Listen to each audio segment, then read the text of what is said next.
Hi hello ನಮಸ್ಕಾರ ಸ್ನೇಹಿತರೆ. ಇಲ್ಲಿ ಸತ್ಯಭಾಮ ವಿಷಯ ಮನೆಯವ್ರಿಗೆ ಗೊತ್ತಾಗೋಕ್ಕೂ ಮುನ್ನನೇ ಚಾರಿ ಇಬ್ರಿಗೂ ಕೂಡ ಕಿಟ್ಟಿ ವಿಷಯ ಗೊತ್ತಾಗ್ತದೆಯಾ? ಹಾಗಿದ್ರೆ ಏನು ಕತೆ, ಏನು ಕಿಟ್ಟಿಗೆ ತನ್ನ ರುಕ್ಮಿಣಿಗೆ ತೊಂದರೆ ಆಗಿದೆ ಅಂತಕ್ಕಂಥ ವಿಷಯ ಗೊತ್ತಾಗೆ ಬಿಡತ್ತಾ ಕಿಟ್ಟಿ ಸಿಡಿದು ಹೇಳ್ತಿರುವುದು ಯಾಕೆ? ಅಪ್ಪ ಮತ್ತು ಸತ್ಯಭಾಮ ವಿಷಯನೂ ಕೂಡ ಗೊತ್ತಾಯ್ತಾ?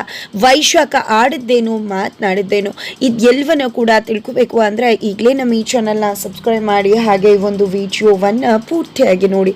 ಇಲ್ಲಿ ಸತ್ಯಭಾಮ ವಿಷಯನ ತಿಳ್ಕೊಂಡು ಚಾರು ಮತ್ತು ಚಾರಿ ಇಬ್ಬರು ಕೂಡ ಮನೆಗೆ ಬರ್ತಾ ಇದ್ರ ದಾರಿ ಮಧ್ಯೆ ಇಲ್ಲಿ ಕಿಟ್ಟಿ ಪ್ರೀತಿ ಅವ್ರಿಬ್ರನ್ನ ಕೂಡ ಎದುರಾಗತ್ತ.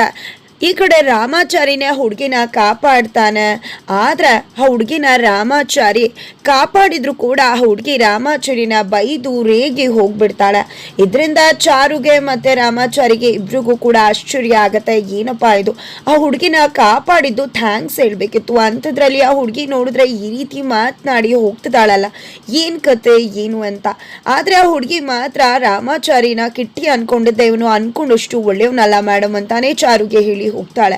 ಇದರಿಂದಾಗಿ ರಾಮಾಚಾರಿಗೆ ಕನ್ಫ್ಯೂಷನ್ ಆಗ್ಬಿಡತ್ತೆ. ಏನಪ್ಪಾ ಇದು, ನಾವ್ ಯಾರು ಅಂತಾನೆ ಗೊತ್ತಿಲ್ದಿರೋ ಊರಲ್ಲಿ ನಮ್ಮನ್ನ ಗುರ್ತಿಡಿತಾರೆ, ಏನ್ ಕತೆ ಏನು ಅಂತಾನೆ ಅರ್ಥ ಆಗ್ತಿಲ್ವಲ್ಲ, ಏನಿ ಗೊಂದಲ ಅಂತ ಅನ್ನಿಸ್ತಿದ್ರೆ ಈ ಕಡೆ ಚಾರು ಇಲ್ಲಿ ಖಂಡಿತವಾಗ್ಲೂ ಗೊಂದಲ ಏನಿಲ್ಲ ರಾಮಾಚಾರಿ, ಆ ಹುಡುಗಿ ಈ ರೀತಿ ಮಾತಾಡಿ ಹೋದ್ಲು ಅಂದ್ರೆ ಖಂಡಿತವಾಗ್ಲೂ ನಿನ್ ಪರಿಚಯ ಅವಳಿಗಿದೆ, ಆದ್ರೆ ನೀನಲ್ಲ, ನಿನ್ ತರನೇ ಇರೋ ಕಿಟ್ಟಿ ಪರಿಚಯ. ಕಿಟ್ಟಿ ಆ ಹುಡುಗಿಗೆ ಏನೋ ಮಾಡಿದಾನೆ ಅನ್ಸುತ್ತೆ, ಅದೇ ಕಾರಣಕ್ಕೆ ಆ ಹುಡುಗಿ ಬೇಜಾರು ಮಾಡ್ಕೊಂಡಿದ್ದಾಳೆ ಅಂತ. ಹಾಗಾಗಿ ಆ ಹುಡುಗಿ ಮಾತಾಡ್ಬೇಕು ಅಂತ ಇಬ್ರು ಕೂಡ ಅನ್ಕೋತಾರೆ. ಜೊತೆಗೆ ಆ ಹುಡುಗಿ ಅಪಾಯದಲ್ಲಿದ್ದಾಳೆ, ಕಣ್ಮುಂದೆನೆ ರೌಡಿಗಳು ಅವಳನ್ನ ಹುಡ್ಕೊಂಡು ಬಂದು ಕಾಟ ಕೊಡ್ತಿದ್ರು ಅಂದ್ರೆ ಖಂಡಿತ ಹುಡುಗಿನ ಕಾಪಾಡುದು ನಮ್ಮ ಧರ್ಮ ಅನ್ಕೊಂಡಿದ್ದ ಹುಡುಗಿನ ಹುಡ್ಕೊಂಡು ಹೋಗ್ತಿದ್ದಾರೆ. ಹೀಗೆ ಇವರಿಬ್ರು ಆ ಹುಡುಗಿನ ಹುಡುಕ್ತಿದ್ದಾರೆ. ಹಾಗೆ ರೌಡಿಗಳು ಕೂಡ ಆ ಹುಡುಗಿನ ಹುಡುಕ್ತಿದ್ದಾರೆ, ಎಲ್ಲಾರ ಕಡೆ ಫೋಟೋನ ತೋರಿಸ್ತಿದ್ದಾರೆ. ಹೀಗೆ ಹುಡುಕ್ತಾ ಬರುವಷ್ಟರಲ್ಲಿ ರೌಡಿಗಳನ್ನ ನೋಡಿ ರಾಮಾಚಾರಿ ಚಾರು ಬೆಚ್ಚ ಬೀಳ್ತಾರೆ. ಆ ರೌಡಿ ಈ ಕಡೆ ಎಲ್ಲಿ ನಿಮ್ಮೂರಲ್ಲಿ ಏನ್ ಸಿಗ್ತಾನೆ ಇಲ್ವಲ್ಲ, ಇದೇ ನಮ್ಮೂರಲ್ಲಿ ಆಗಿದ್ರೆ ಇಷ್ಟೊತ್ತಿಗೆ ಎಳ್ಕೊಂಡು ಬರ್ತಾ ಇದ್ವಿ ನಾವು ಅಂತ ಹೇಳ್ತಿದ್ದಾರೆ. ಈ ಕಡೆ ಚಾರಿ ಅನ್ಕೋತಾರೆ ಮನೆಗೆ ಹೋಗ್ಬೇಕು, ಅವರು ನಮಗೋಸ್ಕರ ಕಾಯ್ತಿರ್ತಾರೆ, ಆದ್ರೆ ಏನ್ ಮಾಡುದು, ಇಲ್ಲಿ ಹುಡುಗಿನ ಕಾಪಾಡ್ಬೇಕಿದೆ ಅಂತ. ಜೊತೆಗೆ ರಾಮಾಚಾರಿ ಕೂಡ ಚಾರು ಮೇಡಮ್ ನೀವು ಮನೆಗೆ ಹೋಗಿ ಹುಡುಗಿನ ಕಾಪಾಡಿ ಬರ್ತೀನಿ, ನಾನು ಕಣ್ಮುಂದೆನೇ ಒಂದು ಹುಡುಗಿ ಸಂಕಷ್ಟಕ್ಕೆ ಸಿಕ್ಕಾಕುತ್ತಿದ್ದಾಳೆ ಅಂತ ಗೊತ್ತಿದ್ದು ನಾವು ಹೇಗೆ ಆ ಹುಡುಗಿನ ಬಿಟ್ಟು ಬರೋಕ್ಕಾಗತ್ತೆ? ಆಮೇಲೆ ಪೇಪರಲ್ಲೂ ಟಿವಿಲೂ ಏನೋ ಹೆಚ್ಚು ಕಡಿಮೆ ಆಗಿದೆ ಅಂತ ಬಂದ್ಬಿಟ್ರೆ ಪಾಪ ಪ್ರಜ್ಞೆಯಲ್ಲಿ ನಾವು ಬೇಯೋಕ್ಕಾಗತ್ತಾ? ಖಂಡಿತವಾಗ್ಲೂ ಪಾಪ ಪ್ರಜ್ಞೆಯಲ್ಲಿ ಸತ್ತು ಹೋಗ್ಬಿಡ್ತೇವೆ ನಾವು. ಜೊತೆಗೆ ಕಿಟ್ಟಿಗೆ ಗೊತ್ತಿರ್ತಕ್ಕಂಥ ಹುಡುಗಿ ಇರಬಹುದು, ಏನಾದ್ರೂ ಕಿಟ್ಟಿ ಮುಂದೊಂದು ದಿನ ಬಂದು ಅಣ್ಣ ಹುಡುಗಿ ನಿನ್ನನ್ನು ಭೇಟಿ ಮಾಡಿದ್ಲಂತಲ್ಲ, ನೀನು ಅವಳನ್ನ ಕರ್ಕೊಂಡು ಬರ್ಬೋದಿತ್ತಲ್ವಾ, ಕಾಪಾಡ್ಬೋದಿತ್ತಲ್ವಾ ಅಂತ ಬಂದು ಕೇಳಿದ್ರೆ ನಾನು ಏನು ಉತ್ತರ ಹೇಳಿ? ನೀವು ಹೋಗಿರಿ ಮೇಡಮ್, ಆ ಹುಡುಗಿನ ಕಾಪಾಡಿ ನಾನು ಬರ್ತೀನಿ ಅಂತ ಇಲ್ಲಿ ರಾಮಾಚಾರಿ ಹೇಳ್ತಾ ಇದ್ರೆ, ಇಲ್ಲ ರಾಮಾಚಾರಿ ಹೋದ ತಕ್ಷಣ ಸತ್ಯಭಾಮ ವಿಷಯನೇ ಕೇಳ್ತಾರೆ. ಅವ್ರ ವಿಷಯನ ಎಲ್ರೂ ಮುಂದೆ ನನ್ನಿಂದ ಹೇಳೋಕ್ ಸಾಧ್ಯ ಆಗೋದಿಲ್ಲ, ಖಂಡಿತವಾಗ್ಲೂ ಹೇಗೆ ಹೇಳಬೇಕು ಅಂತ ನನಗೆ ಗೊತ್ತಿಲ್ಲ. ಹೋದ್ರೆ ಇಬ್ರು ಒಟ್ಟಿಗೆನೆ ಹೋಗೋಣ, ನಾನು ಕೂಡ ನಿನ್ ಜೊತೆ ಆ ಹುಡುಗಿನ ಹುಡುಕ್ತೀನಿ ಅಂತ ಚಾರು ಕೂಡ ಇದ್ದಾಳೆ. ಈ ಕಡೆ ರೌಡಿಗಳು ಮಾತಾಡ್ತಿರುವುದನ್ನ ಅವರಿಬ್ರು ಕೂಡ ಕೇಳಿಸ್ಕೊತಾರೆ, ಮತ್ತೆ ಶಾಕ್ ಆಗ್ತಾರೆ. ಆ ಹುಡುಗಿ ಮಾತ್ರ ತನ್ನ ಫ್ರೆಂಡ್ ಹತ್ರ ಕಿಟ್ಟಿ ಬಗ್ಗೆನೆ ಮತ್ತೆ ಯೋಚನೆ ಮಾಡಿ ಮಾತನಾಡ್ತಿದ್ದಾಳೆ. ತದನಂತರ ಇತ್ತ ಕಡೆ ತಗೊಂಡ್ರೆ ಆ ಕಡೆ ನಾಣಾಚಾರ್ಯಗಳು ದೇವ್ರ ಮುಂದೆ ಆಘಾತಗೊಂಡು ಸತ್ಯಭಾಮನ ಮನೆಗೆ ಹೋಗಿ ಬರ್ತಿದ್ದಾರೆ ಅಂತ ಗೊತ್ತಾಗ್ತಿದ್ದಾಗೆ ಆಘಾತಕಾರಿ ಸತ್ಯ ಹೊರಗಡೆ ಬೀಳುತ್ತೆ ಅಂತ ಅನ್ಕೊಂಡಿದ್ದೆ ಬೆಚ್ಚಿ ದೇವ್ರ ಮನೆಗೆ ಮತ್ತೆ ಹೋಗಿ ಸೇರ್ಕೊಂಡ್ ಬಿಡ್ತಾರೆ. ಈ ಕಡೆ ಕೋದಂಡವ್ರ ಹತ್ರ ಕಿಟ್ಟಿ ಅಪ್ಪ ನೋಡಿದ್ರೆ ಈ ರೀತಿ ಆಘಾತಗೊಂಡ್ರು, ಈ ರೀತಿ ಏನು ಅನಾಹುತ ಘಟ್ಟಿಸ್ಬಿಡುತ್ತೆ ಅನ್ನೋ ರೀತಿ ರಿಯಾಕ್ಟ್ ಮಾಡ್ತಿದ್ದಾರೆ. ಇದನ್ನೆಲ್ಲ ನೋಡ್ತಿದ್ರೆ ಅಂತ ಅನುಮಾನ ಪಡ್ತಿದ್ದಾನೆ ಏನೋ ಇರಬಹುದು ಸಂಬಂಧ ಅಂತ ಕಿಟ್ಟಿ ಹೇಳ್ತಾ ಇದ್ರೆ, ಇಲ್ಲ ಇದೆಲ್ಲ ಆಗ್ತಿರೋದೆ ನನ್ನಿಂದಾಗೆ, ನನಗೆ ಯಾವಾಗಲೂ ಕೂಡ ಅಪ್ಪನ ಥರನೇ ಆಗಬೇಕು ಅನ್ನೋ ಆಸೆ ಇತ್ತು, ಅಪ್ಪಂಗೆ ನನಗೆ ಅಷ್ಟಾಗಿ ಏನು ಬರಲ್ಲ ಅನ್ನೋ ಬೇಜಾರಿತ್ತು, ಹಾಗಂದ್ ಮಾತ್ರಕ್ಕೆ ಅವ್ರಿಗೆ ನನ್ನ ಮೇಲೆ ಪ್ರೀತಿ ಇರಲಿಲ್ಲ ಅಂತಲ್ಲ, ಆದರೆ ನನಗೆ ನಾನೇ ತುಂಬ ಬುದ್ಧಿವಂತ ಅಂತ ಇಲ್ದಿರೋ ಕಲ್ಪನೆಗಳು, ಅದರಿಂದಾಗಿ ನಾನು ತುಂಬ ಕೋಪ ಮಾಡ್ಕೋತಿದ್ದೆ, ಬೇಜಾರು ಮಾಡ್ಕೋತಿದ್ದೆ, ಅದರಿಂದಾನೇ ಅಪ್ಪಂಗೆ ತುಂಬ ಬೇಜಾರಾಗಿದೆ ನನ್ನ ಬಗ್ಗೆ ಅಂತ ಹೇಳ್ತಿದ್ದಾರೆ ಕೋದಂಡವರು.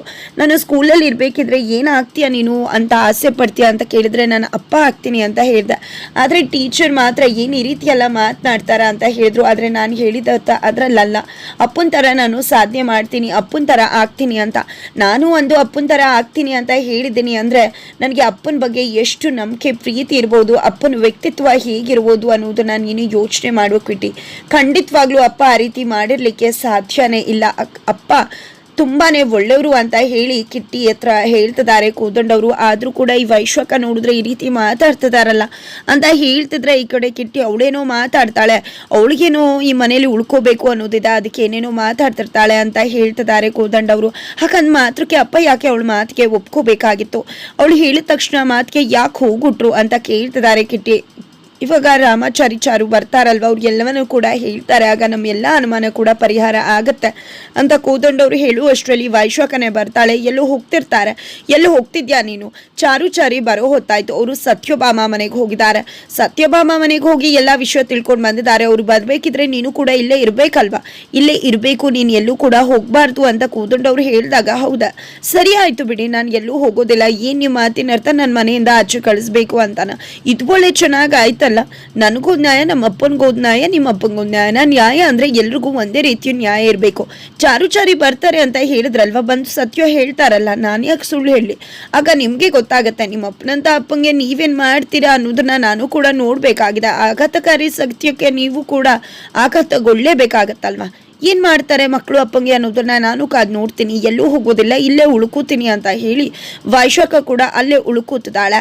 ತದನಂತರ ಅತ್ತೆ ಕೂಡ ಮನೆಗೆ ಬರ್ತಾರೆ. ಕಿಟ್ಟಿಗೆ ಯೋಚನೆ ಆಗ್ಬಿಟ್ಟಿದೆ, ಏನಪ್ಪಾ ಇದು, ಅಮ್ಮ ಕೂಡ ದೇವಸ್ಥಾನದಿಂದ ಬಂದ್ರು, ಇನ್ನೂ ಕೂಡ ಅಣ್ಣ ಅದಕ್ಕೆ ಬಂದಿಲ್ವಲ್ಲ, ಅವ್ರು ಬಂದು ಏನ್ ಹೇಳ್ಬೋದು? ಈ ವೈಶಾಖ ಬೇರೆ ಗೆದ್ದಲು ಉಳುತರ ಮನೆಗೆ ಸೇರ್ಕೊಂಡಿದ್ದಾಳೆ.